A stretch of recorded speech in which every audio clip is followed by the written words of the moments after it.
एक दो नहीं बल्कि 7 बड़े बदलावों के साथ पहले ओडीआई के लिए भारतीय टीम की प्लेइंग 11 का हुआ है ना। ये 11 बब्बर से इंग्लैंड के खिलाफ पहले ओडीआई में लगाएंगे बड़ी दहाड़। अगर हम बात करें इंग्लैंड के खिलाफ होने वाली 3 मैचों की ओडीआई श्रृंखला की, तो उसका आगाज 6 फरवरी को होने वाला है। भारतीय टीम ये ओडीआई श्रृंखला बहुत ही सीरियसली लेने वाली है, क्योंकि यहां पर वो तैयारी करेंगे चैंपियंस ट्रॉफी के लिए। यहां पर हर खिलाड़ी परखा जाएगा। यहां पर रोहित शर्मा समझने का प्रयास करेंगे कि उनका बेस्ट प्लेइंग 11 क्या है। यहां पर टीम कॉम्बिनेशन तय होगा कि 3 स्पिनरों के साथ जाया जाए या 3 पेसरों के साथ जाया जाए। यहां पर तय होगा कि हार्दिक पांड्या का इस टीम में क्या रोल है। यहां पर तय होगा कि रविंद्र जडेजा के बाद भारतीय टीम का दूसरा स्पिनर कौन होगा। यहां पर यह तय होगा कि अक्षर या सुंदर, सब कुछ यहां पर तय होगा। यह ओडीआई श्रृंखला एक बड़ी तैयारी होगी चैंपियंस ट्रॉफी के लिए। तो अपने इस रिपोर्ट में हम आपको बताने वाले हैं, हम आपको समझाने वाले हैं कि इंग्लैंड के खिलाफ होने वाली पहले ओडीआई मुकाबले के लिए क्या कुछ भारतीय टीम की प्लेइंग 11 होने वाली है, कौन सी सबसे मजबूत प्लेइंग 11 रोहित शर्मा खिला सकते हैं। आइए आपका ज्यादा वक्त नहीं लेते हैं और भारतीय टीम की प्लेइंग 11 पर चर्चा कर लेते हैं। तो सबसे पहले अपडेटेड स्क्वाड जान लेते हैं। तो आपको बताते चले कि यह भारतीय टीम की अपडेटेड स्क्वाड है। यहां पर आप नजर डालेंगे तो वरुण चक्रवर्ती एक ऐसे नाम है जिनका एडिशन हो चुका है। जसप्रीत बुमराह यहां पर शामिल नहीं है। वहीं हर्षित राणा की बात करें तो पहले 2 ओडीआई मुकाबले के लिए यहां पर उपलब्ध है और चयन के लिए भैया उपलब्ध रहेंगे पहले 2 ओडीआई मुकाबले के लिए। तीसरे में जसप्रीत बुमराह का नाम दिया गया है कि अगर फिट हो जाते हैं तो तीसरे के लिए उनको खिलाया जाएगा। वो बात की चर्चा है, लेकिन पहले ओडीआई के लिए ये स्क्वाड है। इससे चर्चा करेंगे कि भारतीय टीम की सबसे मजबूत प्लेइंग 11 क्या कुछ होने वाली है। सबसे पहले ओपनिंग कॉम्बिनेशन की बात करते हैं। यहां पर जद्दोजहद है, यहां पर लड़ाई है। रोहित शर्मा एक तो भारतीय टीम के ओपनर बल्लेबाज फिक्स हैं, वहां पर कोई लड़ाई नहीं है।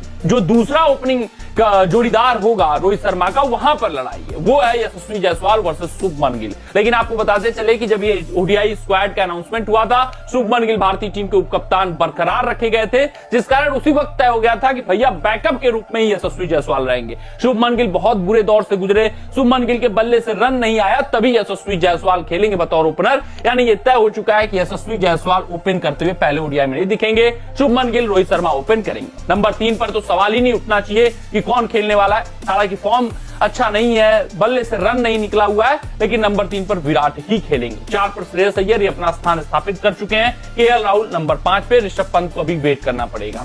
अगर बात करें हाल फिलहाल की, तो श्रीलंका के खिलाफ जो ओडीआई श्रृंखला हुआ था, वहां आखिरी मुकाबले में ऋषभ पंत खेले थे केएल राहुल के ऊपर, लेकिन रविंद्र जडेजा अब इस टीम में आ चुके हैं एक स्थापित बल्लेबाज के तौर पे, जो लेफ्ट हैंडेड बल्लेबाज हैं, अच्छे खासी बल्लेबाजी कर लेते हैं, जिस कारण अब राहुल को खिलाने में कोई भी हिचकिचाहट नहीं होने वाली है। अब आगे बढ़े, नंबर 6 की बात करें तो हार्दिक होंगे, यहां पर भी कोई संशय नहीं है, यहां पर भी कोई डाउट नहीं है। वहीं और आगे बढ़े तो रविंद्र जडेजा की वापसी हो रही है, काफी लंबे दिनों बाद ये ओडीआई फॉर्मेट में वापसी करते हुए दिख रहे हैं, जिसके कारण रविंद्र जडेजा खेलेंगे। अक्षर और वाशिंगटन सुंदर को अपने मौके का इंतजार करना पड़ेगा। अब गेंदबाजी विभाग में आते हैं। स्पिन गेंदबाजी से शुरू करते हैं तो कुलदीप यादव हमारे ब्रह्मास्त्र हैं, हमारे प्रमुख हथियार हैं, जो कि खेलते हुए दिखेंगे। वहीं तेज गेंदबाजी में मोहम्मद शमी और अर्शदीप सिंह हमारे 2 पहले प्रमुख विकल्प होंगे। मोहम्मद शमी को चैंपियंस ट्रॉफी के दृष्टिकोण से तैयार किया जाएगा, जिस कारण यहां पर तो मौका बनता है। आपने T20 श्रृंखला में मौका नहीं दिया, आपका अलग पूरा समीकरण था, लेकिन यहां पर मोहम्मद शमी अर्शदीप को खिलाना ही होगा। वहीं हर्षित राणा को अपने मौके का इंतजार करना होगा।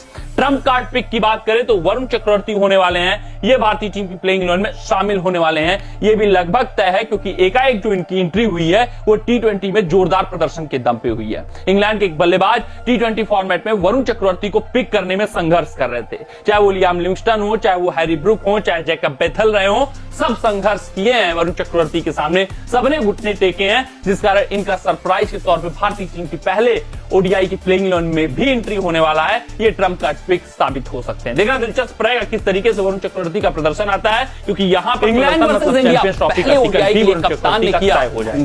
तो एक नजर अगर हम भारतीय टीम की 14 महीने बाद नंबर की बात करें, वहां पर देखें तो रोहित शर्मा, शुभमन गिल, अगर हम बात करें इंग्लैंड वर्सेस इंडिया के बीच होने वाले 3 मैचों की ओडीआई श्रृंखला की, तो उसका आगाज 7 पे रविंद्र जडेजा, 8 पे कुलदीप यादव, 9 पे इंग्लैंड टीम के लिए 11 पे वरुण चक्रवर्ती। कमेंट सेक्शन में कमेंट करके बताइएगा, क्योंकि हाल फिलहाल वो 5 मैचों की T20 श्रृंखला भारत के खिलाफ 4-1 से हारे हैं, और वहां पर उनकी सबसे बड़ी कमजोरी विश्व पटल पर सामने एक बार फिर से आई। और चैंपियंस ट्रॉफी के दृष्टिकोण से इंग्लैंड के लिए करारा झटका है, क्योंकि और भी विपक्षी टीमें इंग्लैंड की इस कमजोरी का फायदा उठाने का प्रयास करेंगी। यानी कि ये 3 मैचों की ओडीआई श्रृंखला इंग्लैंड के लिए अब महत्वपूर्ण बन जाती है कि वो विश्व पटल पर दिखाएं कि जो उनकी कमजोरी है सबसे बड़ी, जिसका फायदा उठाने के लिए विपक्षी टीम चैंपियंस ट्रॉफी में तैयार है, वो उनकी ताकत बन चुकी है। और ये 3 मैचों की ओडीआई श्रृंखला से बड़ा मंच उनको नहीं मिल सकता, क्योंकि यहां पर भारतीय स्पिनरों से बड़े स्पिनर आपको चैंपियंस ट्रॉफी में कोई अन्य टीम लेकर नहीं आने वाली है। ना इससे बेहतर कंडीशन स्पिन के खिलाफ अपने कमजोरी को ताकत में बदलने के लिए मिलने वाला है, ना इससे बेहतरीन प्रैक्टिस उनको मिलने वाला है। तो इंग्लैंड इन 3 मैचों के ओडीआई श्रृंखला में अपना जोर आजमाने वाली है, अपना प्लेइंग 11 फिक्स करने वाली है, प्लेइंग कॉम्बिनेशन फिक्स करने वाली है और अपनी कमजोरी को ताकत में कन्वर्ट करने का प्रयास करने वाली है।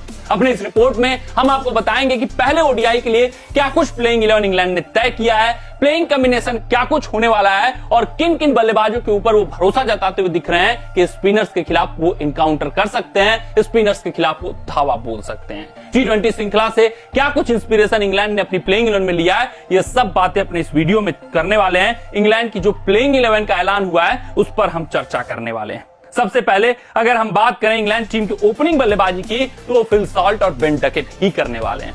T20 श्रृंखला पर अगर आप फोकस करेंगे तो Phil Salt out of form थे, लेकिन आखिरी T20 मुकाबले में वो जबरदस्त टच में आए। लेकिन इंग्लैंड के लिए जो सबसे राहत वाली बात है वो बेन डकेट का फॉर्म है। बेन डकेट स्पिनरों के खिलाफ बढ़ चढ़कर T20 श्रृंखला में खेले। जितने मुकाबलों में स्पिन के खिलाफ वो बल्लेबाजी करते हुए नजर आए, उतने मुकाबलों में स्पिनर्स के ऊपर वो दबाव डालते हुए नजर आए। चाहे वरुण चक्रवर्ती हो, चाहे रवि बिश्नोई हो, चाहे अक्षर पटेल हो, किसी की एक भी नहीं चली जब बेन डकेट का बल्ला बोल रहा था। यानी स्पिन के खिलाफ इनकी एक बेहतरीन कह सकते हैं जोड़ी है बेन डकेट के रूप में और फिल सॉल्ट के रूप में, जो धावा बोल सकती है, जो स्पिनरों के ऊपर बढ़ चढ़कर बल्लेबाजी कर सकती है। खासकर बेन डकेट से इनको काफी आशाएं हैं।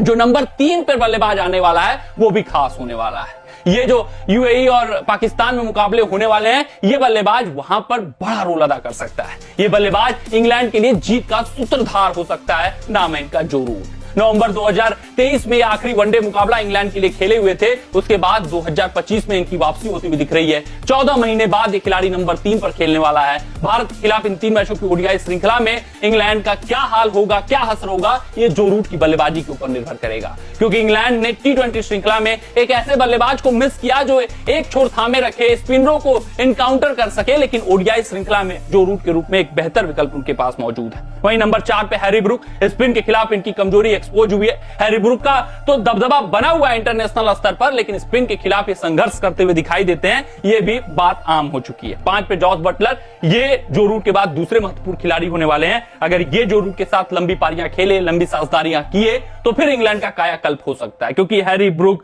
या फिर हम बात करें फिल सॉल्ट, उनसे बहुत उम्मीदें नहीं रखी जा सकती हैं। 6 पे लियाम लिविंगस्टन ताबड़तोड़ अंदाज में खेलना जानते हैं, गूगली अच्छा पढ़ते हैं, लेकिन वरुण चक्रवर्ती को पढ़ना इनके लिए कठिन रहेगा इस पूरी श्रृंखला में। जैकब बेथल के ऊपर भरोसा जताया गया है। ऑलराउंड डिपार्टमेंट में अगर हम जाएं, ब्रेडन कार्स तेज गति से गेंदबाजी करेंगे, कुछ बल्लेबाजी भी कर सकते हैं। जोफ्रा आर्चर इनके प्रमुख तेज गेंदबाज होने वाले हैं। वहीं बात करें शाकिब महमूद की, तो ये तीसरे पेसर इनके लिए होने वाले हैं। आदिल राशिद ये इनके प्रमुख स्पिनर होने वाले हैं, यानी कि स्पिन गेंदबाजी बहुत कम रखी हुई है। आदिल राशिद के रूप में प्रमुख स्पिनर इनके पास हैं, जो रूट उनका बखूबी साथ निभा सकते हैं। ये 11 खिलाड़ी हैं जो कि इंग्लैंड के लिए पहले मुकाबले में लड़ाई लड़ते हुए दिखेंगे, भारतीय टीम को चुनौती पेश करते हुए दिखेंगे। एक मजबूत स्क्वाड आप कर सकते हैं, जहां पर जो रूट जॉस बटलर के ऊपर काफी कुछ निर्भर रहने वाला है और बेन डकेट की भी बल्लेबाजी तय करेगी किस तरीके से ये इंग्लैंड 3 मैचों की ओडीआई श्रृंखला में खेल दिखाती हुई दिख रही है। अपने तेज गेंदबाजों के ऊपर Brydon Carse, Jofra Archer, Saqib Mahmood के ऊपर भरोसा जताते हुए दिखे हैं।